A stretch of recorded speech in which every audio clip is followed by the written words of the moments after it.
दफा।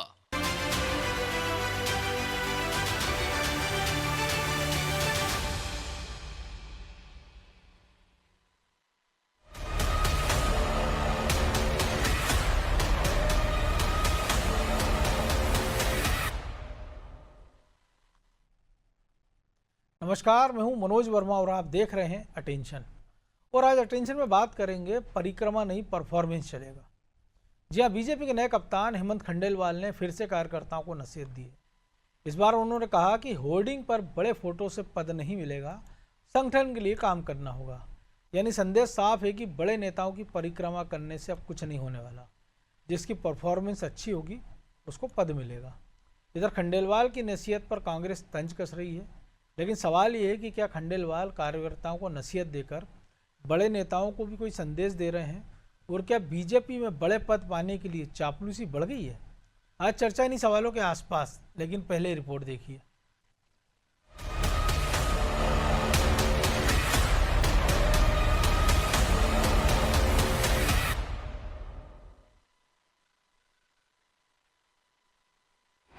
परफॉर्मेंस से मिलेगा पद, खंडेलवाल की कार्यकर्ताओं को नसीहत। कभी इधर उधर ना होने की नसीहत, तो कभी जमीन पर उतरने की सलाह। अब होर्डिंग की होड़ से दूर और आचरण सुधारने की हिदायत। हेमंत खंडेलवाल को बीजेपी का प्रदेश अध्यक्ष बने अभी 1 महीना भी नहीं हुआ, लेकिन वो संगठन की कसावट में जुट गए। युवा मोर्चा के प्रदेश पदाधिकारियों और जिला अध्यक्षों की बैठक में उन्होंने 2 टूक कह दिया कि होर्डिंग पर बड़ा फोटो लगाने से अब पद नहीं मिलेगा। सिर्फ पब्लिसिटी को राजनीति समझने वाले जान ले कि इससे भविष्य नहीं बनेगा। अगर पद चाहिए तो परफॉर्मेंस अच्छा होना चाहिए। उन्होंने अपना भी जिक्र किया और कहा कि वो किसी के पास पद मांगने नहीं गए। उन्होंने कार्यकर्ताओं को सलाह दी है कि संगठन का काम करने से नेता बड़ा बनता है, न कि होर्डिंग लगाने से। मैंने ये कहा कि आपके अंदर आपके व्यक्तित्व को गढ़ने का काम करिए। बड़े होर्डिंग से बड़ा व्यक्तित्व नहीं बनेगा। मैंने ये नहीं कहा कि होर्डिंग ना लगाएं, मैंने कहा कि बड़ा व्यक्तित्व बनाइए, बड़ा होर्डिंग नहीं। हमारा व्यक्तित्व रहे, समाज हमारा सम्मान करे, हम में कोई ना कोई ऐसी चीज रहे जिससे आसपास के लोग ये कहें कि ये युवा मोर्चा का कार्यक्रम है। ऐसा नहीं है कि हेमंत खंडेलवाल ये बात कह रहे हों कि मैं नहीं, हम की भावना होनी चाहिए। विधानसभा अध्यक्ष नरेंद्र सिंह तोमर का भी ये कहते नजर आए कि मैं लाया से कोई योजना नहीं आई, बल्कि बीजेपी के नीति की वजह से ऐसा हुआ। गांव-गांव में नल जल योजनाएं आ गई। ये नरेंद्र सिंह तोमर के कारण, शिवमंगल जी के कारण नहीं आई। कुछ नेता जरूर ये बात करते हैं कि मैं लाया। मैं के अलावा फुर्सत ही नहीं रहती। बस स्थिति ये है कि भारतीय जनता पार्टी की सरकार नहीं थी, तब कौन है क्या कर दिया, इस बात का विश्लेषण करने की जरूरत है। ये भारतीय जनता पार्टी की सरकार है, इसके कारण बन रहे हैं। अगर भारतीय जनता पार्टी की सरकार नहीं होती तो ना नरेंद्र सिंह बनवा पाते, ना कोई और दूसरे सिंह सरकार में होते, वो भी नहीं बनवा पाते। इधर खंडेलवाल और तोमर की इस नसीहत को कांग्रेस अलग रंग देने की कोशिश करती दिखी। कांग्रेस से तंज कसते हुए कहा कि बीजेपी के नए प्रदेश अध्यक्ष ने स्पष्ट कर दिया है कि जो अपनी राजनीति चमका रहे हैं उन्हें सतर्क रहना चाहिए। हेमंत खंडेलवाल जिस तरह से तीखे तेवर दिखा रहे हैं, उससे साफ है कि बीजेपी में गुटबाजी हावी है। और भी कई आरोप कांग्रेस ने बीजेपी पर लगाए। भारतीय जनता पार्टी में योग्यता कोई पैमाना नहीं है। पर्ची से मुख्यमंत्री चुने जाते हैं, पर्ची से प्रदेश अध्यक्ष चुने जाते हैं, और शायद पर्ची से ही इनके राष्ट्रीय अध्यक्ष चुने जाएंगे। उपराष्ट्रपति धनखड़ जी का इस्तीफा ये बताता है कि पार्टी में केवल 2 ही लोगों की चलती है, अमित शाह जी और मोदी जी। ऐसे में नेताओं से सिफारिश लगा के पोस्ट पाए जाते हैं। अपने आप को कार्यकर्ताओं की पार्टी कहने वाली भाजपा में आज केवल सिफारिशों का दौर जारी है। इसी की स्वीकारोक्ति युवा मोर्चा की बैठक में हेमंत खंडेलवाल जी ने दी है। इसमें कोई दो राय नहीं कि बीजेपी संगठन 24 घंटे 7 दिन काम करने के लिए जाना चाहता है। हर एक नेता और कार्यकर्ताओं की भूमिका पहले से तय होती है। कोई इधर उधर होता है तो उसे बुलाकर दिग्गज नेता अनुशासन का पाठ भी पढ़ाते हैं। लेकिन हेमंत खंडेलवाल ने पद संभालते ही जिस तरह से नसीहतें देनी शुरू कर दी हैं, उससे तो यही लग रहा है कि शायद वो पार्टी के नेताओं और कार्यकर्ताओं को ये भी संदेश देना चाहते हैं कि पार्टी के लिए काम करें और बड़े नेताओं की खुशामद करना बंद करें। खैर, अब देखना ये भी होगा कि नए अध्यक्ष की नसीहत के बाद नेता कितना जमीन से जुड़कर काम करते हैं। ब्यूरो रिपोर्ट, अनादि टीवी।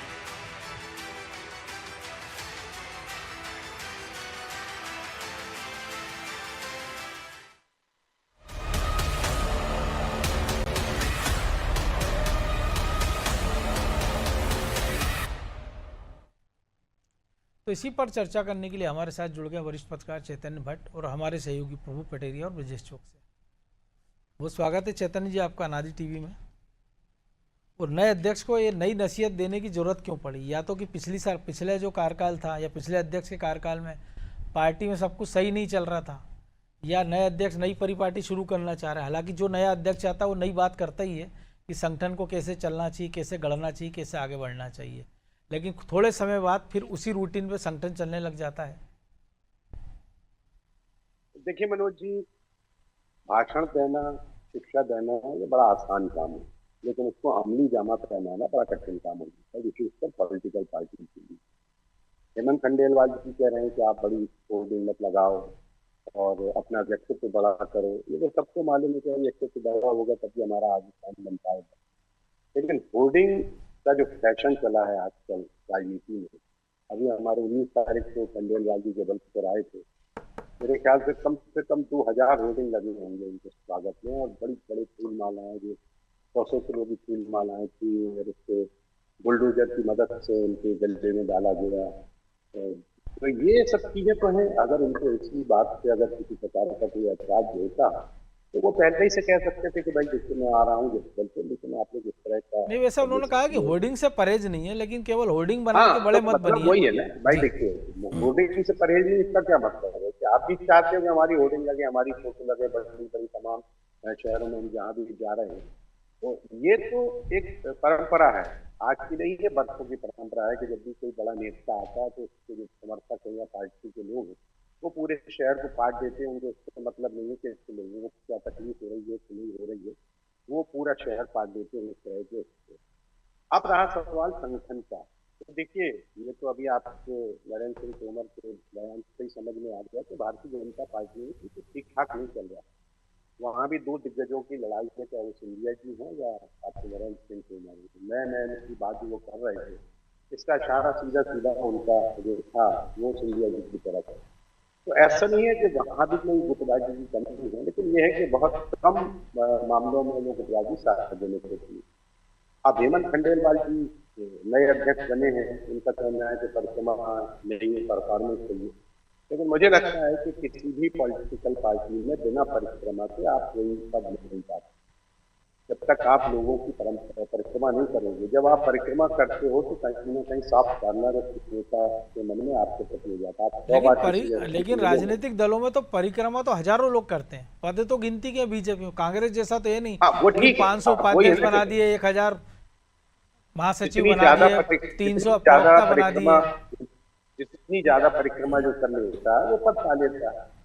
तो ये तो तय है कि आप बिना परिक्रमा के कोई पद नहीं पा सकते। हाँ, एक आध तो ऐसे मामले हो सकते हैं कि जिससे बिना परिक्रमा के आपको पद मिल गया हो, जैसे हमारे यहाँ सुमित्रा बाल्मीकि जी, वो पार्षद थी, उनको राज्यसभा का मेंबर बना दिया गया, उन्हें कभी सपने में भी नहीं सोचा। तो बालाघाट सांसद लोकसभा में, राज्यसभा में तो चलिए मनोनयन करना आपको, लोकसभा में तो हमने बालाघाट में भी देखा, भारती पारदी। हाँ, तो कुछ ऐसे मुद्दे भी होते हैं, कुछ ऐसे मामले भी आते हैं जिसको आप कह सकते हो कि नहीं परिक्रमा से नहीं, सिर्फ परफॉर्मेंस का मामला आगे बैठा है। लेकिन कहीं ना कहीं ये बात आपको मानना पड़ेगी, पॉलिटिक्स में आपको अगर आगे बढ़ना है तो बड़े जो नेता हैं, जिनकी चलती है ऊपर हाईकमान में जिनकी पहुंच है, उनकी आपको परिक्रमा करना पड़ेगी, और वही कांग्रेस में होता है और ये बीजेपी में होता है। एक कहावत है कि जिसका गुरु बलवान उसका चेला पहलवान, तो जिसका गुरु बलवान होता है उसका चेला अपने आप पहलवान हो जाता है। तो ये सारी चीजें जो है ये कोई बहुत नई बात नहीं कही है उन्होंने हेमंत खंडेलवाल जी ने। ये हमेशा जो भी नया व्यक्ति आता है वो इस तरह की शिक्षा देता है कि आपको बहुत काम करना चाहिए, आपको जनता के बीच में जाना चाहिए और आपको जनता के जो मुद्दे हैं उनको उठाना चाहिए, आपको नेताओं की चमचागिरी नहीं करना। लेकिन होता जाता कुछ नहीं, वो पूरी जो परंपरा है वो उसी ढंग से चलती है। हो सकता है कि हेमंत खंडेलवाल जी कुछ नया करने का प्रयोग करना चाहते थे, लेकिन ये भी जरूरी है कि अगर वो कोई नया प्रयोग करना चाहेंगे नहीं तो उनको ऊपर से परमिशन लेना चाहिए। क्योंकि देखिए भारतीय जनता पार्टी में हो या कांग्रेस हो, सब में एक जो है हाई कमान है, उसके बिना मर्जी से आप पत्ता भी नहीं हिला सकते। आप कितने नहीं, लेकिन जब अध्यक्ष बने तो जाहिर सी बात है हाई कमान की मर्जी से बने, तो जो कुछ इसलिए नया लेकिन तो वो मंजूरी ले नया करना चाहिए। नहीं वो ठीक है आप बने हैं, लेकिन अगर आप कुछ नया करना चाहोगे तो परंपरा चल रही है उससे आप इतर कुछ अगर करना चाहोगे तो आपको ऊपर से परमिशन लेना पड़ेगी। ऊपर वालों को जब पसंद आएगी वो बात कि हाँ ठीक है आप ये करिए, तब आपको स्वीकृति मिलेगी और तब आप वो काम कर सकते हैं। लेकिन आपको लग रहा है इतना मुश्किल भी है? क्योंकि वीडी शर्मा ने भी कई सारे नवाचार किए, अपने हिसाब से संगठन को प्रयास किया, क्योंकि जो राकेश सिंह जहाँ छोड़ के गए थे संगठन को उससे तो बहुत आगे ले गए थे वीडी शर्मा, और अब उसको आगे ले जाने की जिम्मेदारी हेमंत खंडेलवाल की है। वीडी शर्मा को बहुत लंबा समय मिला, राकेश सिंह सिर्फ 1 साल अध्यक्ष है। 1 साल तो आपको समझने में लग जाता है कि संगठन की क्या स्थिति है, संगठन में किस तरह से काम होता है। वो सांसद रहे 4 बार के, लेकिन इनको तो लंबा समय हो गया था। आपका वीडी शर्मा जी को 5 साल था, 5 साल से अध्यक्ष थे, तो उनको बहुत लंबा समय मिला। तो इसलिए उन्होंने कुछ नवाचार किए और उसका फायदा पार्टी को मिला। इसमें कोई शक नहीं कि पूरा जो भारतीय जनता पार्टी की जो जीत है उसका चेहरा कहीं ना कहीं वीडी शर्मा के माथे पे आया है। तो उनके अध्यक्ष रहते हुए कि संगठन भी बहुत मजबूत हुआ और सरकार भी आई मध्य प्रदेश की।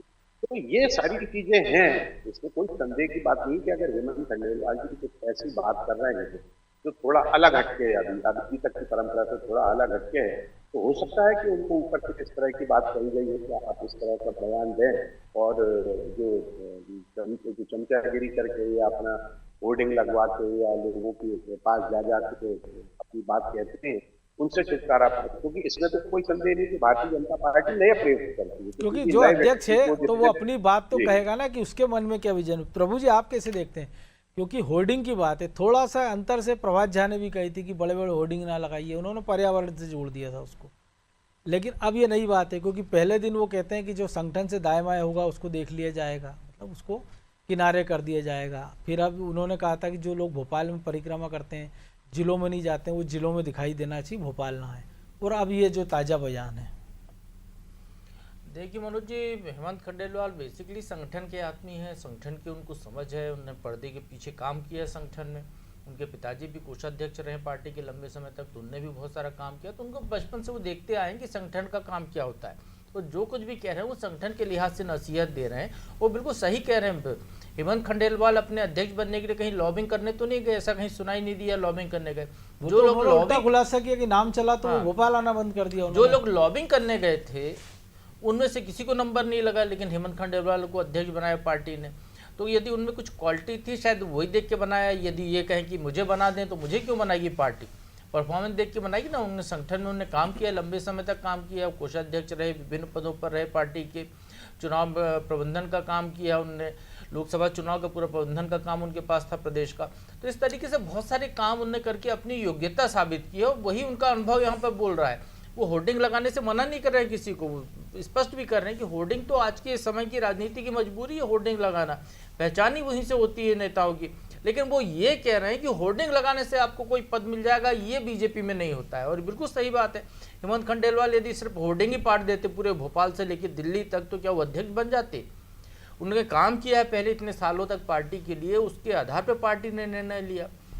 इनके जैसे बहुत सारे प्रदेश पदाधिकारी थे, उनका नंबर क्यों नहीं लगा? तो परफॉर्मेंस यहाँ पे महत्वपूर्ण रहा है, तो परफॉर्मेंस देख के पार्टी ने उनको चुना।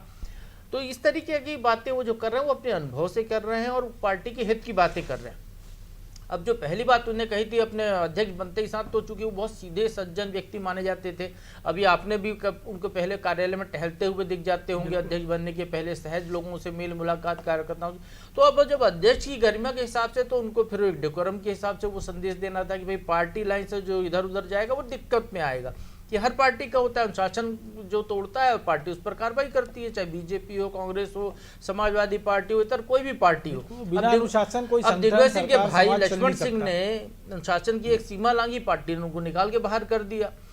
ऐसी कोई मजबूरी नहीं थी, वो किसी पद पे नहीं थे, लेकिन फिर भी उनको निकाल के बाहर किया, क्योंकि उससे दूसरे लोग भी उस वैसा अनुसरण आचरण करने के लिए मजबूर हो जाते हैं या प्रेरित होते हैं। तो वो कार्रवाई वहाँ पर हुई। उन्होंने इसके अलावा जो कार्यकर्ताओं को लेकर जो जो बातें कही हैं, तो वो उनके अनुभव से उन्होंने कहा कि यदि यहाँ पर गणेश परिक्रमा मत कीजिए अध्यक्ष की, निश्चित तौर पर जो परफॉर्मेंस आएगा, क्योंकि बीजेपी वो पार्टी है जहाँ पे जिला अध्यक्ष, जिला संगठन मंत्री, जिला महामंत्री, जो भी नीचे के लोग हैं वहाँ जो प्रभारी जाते हैं, उनके फीडबैक के साथ फिर प्रदेश नेता उनकी काबिलियत के बारे में विचार विमर्श करके उसके बाद लोग पदाधिकारियों का चयन करते हैं। तो आपको जब जिले में काम ही आपका जीरो होगा और भोपाल में रोज सामना चेहरा दिखा रहे हैं, ऐसे बहुत सारे नेता हैं। आप देखिए बिल्कुल प्रदेश कार्यालय में यदि हम बीडी शर्मा कार्यकाल लें, राकेश सिंह के कार्यकाल लें, और पहले के कार्यकाल शिवराज जी से भी जोड़ लीजिए या कैलाश जोशी के कार्यकाल से जोड़ लीजिए, तो जो लोग सिर्फ वहाँ पे चक्कर काटते रहे वो बूढ़े हो गए वहाँ पे मनोज जी कार्यालय में आते आते, लेकिन उनको कोई पद नहीं मिला है। ऐसे बहुत सारे चेहरों को आप भी बहुत अच्छे से जानते हो प्रदेश कार्यालय में। तो पद उन्हीं को मिला जो कहीं फील्ड में काम कर रहे हैं या पार्टी जो दायित्व दे रहा है उसको ढंग से निर्वहन कर रहे हैं। तो जितनी बातें वो कर रहे हैं वो संगठन के लिहाज से बेहतर बातें कर रहे हैं। एक नया इनिशिएटिव उनने जो कहा है कि जिलाध्यक्ष, सांसद, विधायक, मंत्री जो भी जिले के हैं वो महीने में एक बार एक साथ बैठकर आपस में चर्चा करें, भोजन पर बैठे। और स्वाभाविक तौर पर जब आप भोजन पर बैठेंगे तो फिर आप कागज पेन लेके नहीं बैठेंगे, इसका नाम जोड़ना, इसका काटना, या तुमने गलत किया है, तुमने ये किया, वो तो ये कहेंगे कि भैया सब्जी अच्छी बनी, थोड़ी सी तुम ले लो। दुनिया भर की हंसी मजाक की बातें भी होंगी, इसे हल्के फुल्के में माहौल में पार्टी के हित की बात होगी। जब आप 4 लोग साथ बैठेंगे तो समन्वय भी अपने आप वहाँ पे बनता चला जाएगा। तो सारी चीज़ें वो जो कर रहे हो पार्टी की बेहतरी के लिए कर रहे हैं। अब हम ये कहेंगे अनुशासन का डंडा तो उतने सख्त अध्यक्ष जैसा भी नहीं देखना चाहते, वो इतने लिबरल भी नहीं देखना चाहते किसी और अध्यक्ष की तुलना में, कैलाश जोशी से यदि हम तुलना करें तो सारी चीज़ों का एक समन्वय यहाँ पर वो बनाने की कोशिश कर रहे हैं। अभी अभी वो पद पर आए हैं और स्वाभाविक तौर पर उनको लेकर जिज्ञासा है पूरे प्रदेश के बीजेपी कार्यकर्ताओं में, सब मीडिया में। जो नेताओं को तो संदेश दिया, जो नेता पुत्रों की बात है, क्योंकि अगर कांग्रेस के नेता पुत्रों की बात होती है हम देखते हैं तो बीजेपी बड़े जोर शोर से उठाती है, और जो बीजेपी के नेता पुत्र कर रहे हैं पिताओं के साथ जा जाकर, उसको भी तो उनको कुछ करना चाहिए। क्योंकि एक अलीराजपुर की घटना आती है कांग्रेस विधायक की, पूरी भाजपा हल्ला मचाती है, और एक उज्जैन का मामला आता है तो पूरी भाजपा चुप हो जाती है। वही मामला हम देवास में देखते हैं, इसके पहले भी देखते हैं। मनोज जी, इसको थोड़ा सा दूसरे तरीके से आपको समझना होगा, जो आपने कांग्रेस बीजेपी में तुलना की है। राहुल गांधी सांसद बनने की, पहली बार सांसद बनने के पहले कांग्रेस के किस पद पे और किस दायित्व पे काम किया था? वहां तो गांधी परिवार में पैदा हुए पर्याप्त है। जयवर्धन सिंह ने विधायक का टिकट पाने के पहले किस दायित्व पे काम किया था? नकुल नाथ ने सांसद का टिकट पाने के पहले किस दायित्व पे काम किया था? शिवराज सिंह का बेटा बगैर किसी पार्टी के दायित्व के चुनाव क्षेत्र में काम कर रहा है, पार्टी चुनाव में जहां भेजती है वहां पर जाता है। एक उदाहरण यदि शिवराज सिंह के बेटे का, आप किसी भी नेता पुत्रों का अंतर को देख लीजिए। यदि हम आज विश्वास सारंग को देखते हैं तो हमने देखा है ना कि वो युवा मोर्चा के कार्यकर्ता से ले उठकर वो यहाँ तक पहुंचे। नहीं, मैं ऐसी कृपा की नहीं, मैं तो जो आचरण की बात है उसको लेके कह रहा हूँ।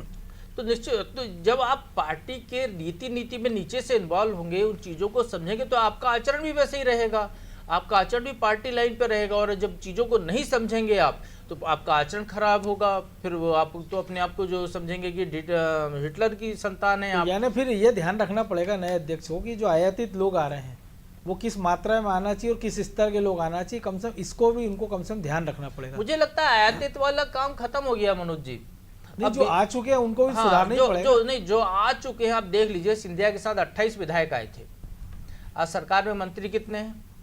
उनमें से कितने दोबारा विधायक बन गए? क्योंकि जीते उनमें से 6 थे ना, तो 3 बन गए। वही है ना, तो अब जो हैं वो क्या सारे मंत्री बन गए? जिस तरीके से उस दौरान 12 मंत्री सिंधिया बना लिए थे। जब सिंधिया आए थे तो कांग्रेस के 6 मंत्री लेकर आए थे, और जब आए उसके बाद उन्हें 12 मंत्री बनवा लिए थे। तो क्या वो स्थिति है यहाँ पे? और आज सिंधिया की स्थिति खुद की देख लीजिए कि पार्टी के छोटे छोटे कार्यक्रमों में सिंधिया को हाजिरी लगानी पड़ रही है, उनको आना पड़ रहा है जहां पे बुलाते हैं। तो ये संगठन की ताकत ये अगर सिंधिया को समझ का में आ काम रही करने है, का तरीका तो है, बाकी नेताओं को भी समझाना पड़ेगी ना। नहीं, वही मैं कह रहा हूँ, जो इसमें रच बच जाएगा वो रहेगा, जो इसमें रचेगा बसेगा नहीं वो बाहर हो जाएगा, अपने आप फिल्टर हो जाएगा। बीजेपी का तरीका है काम करने का। तो ब्रजेश जी, आप इसको कैसे देखते हैं? क्योंकि दोनों की बात भी आपने सुनी है, तो नए अध्यक्ष को एक नई लाइन तो खींचना पड़ेगी। अब वो लाइन कितनी सख्त होती है, या तो अपनी बड़ी लाइन कर ले या हर कोई उसको छोटा करने का प्रयास करे, ये भी नहीं होना चाहिए। और दूसरा जो नरेंद्र सिंह तोमर ने भी, जो क्योंकि सिंधिया का जिक्र चला है कि वो बीजेपी में, उन्होंने तमाम सारे उन नेताओं को भी संदेश दिया जो में लगे रहते हैं कि हम की बात करना चाहिए पार्टी में अगर हैं तो। देखिए मनोज जी, समय के अनुसार बदल जाते हैं बोल। आप देखिए कि पहले के मुख्यमंत्री हुआ करते थे वो मैं करते थे, फिर बाद में आप यदि केंद्र सरकार की देख लीजिए, बीजेपी सरकार बोलती थी, एनडीए का कभी जिक्र होता था, लेकिन दूसरा दौर ऐसा आया कि अब वो कह रहे हैं एनडीए की सरकार है। तो फिर मोदी सरकार हो गई थी ना, बीजेपी की भी नहीं हो रही, बीजेपी की भी नहीं, मोदी सरकार हो गई थी। मध्य प्रदेश में भी देखिए शिवराज सिंह, मेरी सरकार, इसके बाद उनको भी कहना पड़ा हमारी सरकार। तो ये परिस्थितियाँ सब तय कर देती हैं।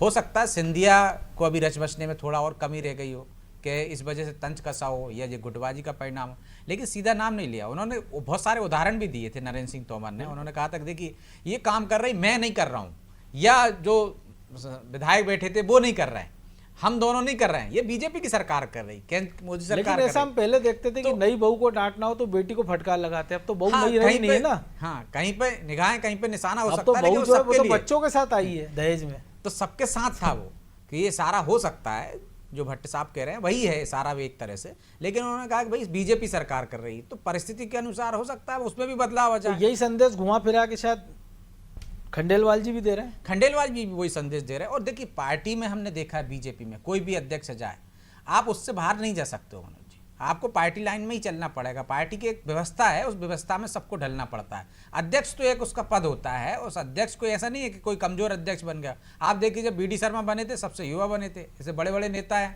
बड़े बड़े दिग्गज हैं, लेकिन उनकी सुनवाई की उन्होंने गौरीशंकर सेजवार जैसे नेता को बुला कर फटकार लगा दी। तो पद है वहाँ पर, यहाँ पे व्यक्ति नहीं है, पद के अनुसार होगा। यदि खंडेलवाल जी बन गए हैं तो अब कोई ये नहीं सोचेगा कि बड़े लिबरल हैं वो कुछ करेंगे नहीं तो आप गाइडलाइन का ही पालन नहीं करोगे, आप अनुशासन ही तोड़ दोगे, ये नहीं है। आपको सिस्टम के अनुसार ही काम करना पड़ेगा। और गणेश परिक्रमा की बात रही तो मनोज जी, अध्यक्ष ही गणेश परिक्रमा नहीं करेगा, दूसरे बड़े नेता गणेश परिक्रमा करेगा तो वो झेक लगाएगा। तो गणेश परिक्रमा तो राजनीति में रुकने वाली नहीं है, वो तो सब जगह होती है। जो सिंधिया जी की गणेश परिक्रमा कर रहे होंगे कुछ लोग, कुछ शिवराज जी कर रहे होंगे, कुछ मोहन यादव जी की कर रहे होंगे, कोई हितानंद जी की कर रहा होगा। यदि वो अध्यक्ष जी चाहते मेरी परिक्रमा मत करो तो दूसरी जगह की परिक्रमा करेंगे, वहां से जेक लगाएंगे। तो परिक्रमा का तो अपना एक महत्व है राजनीति में। और परिक्रमा की वजह से आप देखिए दिल्ली तक लोग दौड़ लगा रहे थे ना, मिला या ना मिला हो कुछ, वो भी परिक्रमा के कारण ही थे ना कि हमारा कहाँ तक जेक है, हम कोशिश करेंगे। तो परिक्रमा का एक अपना महत्व है राजनीति में, किस नेता से कौन जुड़ा है, उसको फायदा कितना मिल पाता है ये उसके भाग्य पर भी है और परिस्थितियों के अनुसार भी है। रही बात जो आप कह रहे थे कि मैं वाली, तो मुझे लगता है कि बीजेपी में ये कल्चर ज़्यादा दिन चलता नहीं है कि मैं वाला। यदि किसी ने कोशिश भी की है, यदि श्रेय लेने की होड़ तो होती है, वहाँ भी सांसद भी श्रेय लेते हैं, विधायक भी श्रेय लेते हैं, शायद मंत्री भी श्रेय लेते हैं, क्योंकि अभी कार्यकारिणी का गठन होना है ना, उनकी जिला अध्यक्षों को तो हो ही चुका है, बच्चा तो उनके पास यही प्रदेश कार्यकारिणी जो मोर्चे हैं, सबसे ज्यादा टकराव की स्थिति वही है। वो अध्यक्ष जी को सबसे ज्यादा समन्वय में बनाना पड़ेगा, तो मुझे लगता है ग्वालियर चंबल में ही बनाना पड़ेगा, बाकी जगह पे ऐसे हालात नहीं है। चलिए अब देखते हैं हालात क्या हो तो सामने समझ में आएगा। फिलहाल वक्त इतना ही था, बहुत धन्यवाद चेतन जी। तो परिक्रमा नहीं परफॉर्मेंस चलेगा, और किसी भी राजनीतिक दल में सबसे बड़ी गारंटी यही है कि अगर आप परिक्रमा वालों को चुनेंगे तो फिर परफॉर्मेंस कौन करेगा, और जो अगर परफॉर्मेंस वालों को चुनेंगे तो संगठन निश्चित तौर पर आगे जाएगा। अब ये नई टीम पर इंतजार रहेगा कि वो परिक्रमा वाली बनती है या परफॉर्मेंस वाली। अटेंशन में आज इतना ही, मुझे दीजिए इजाज़त और आप देखते रहिए अनादि टीवी। नमस्कार।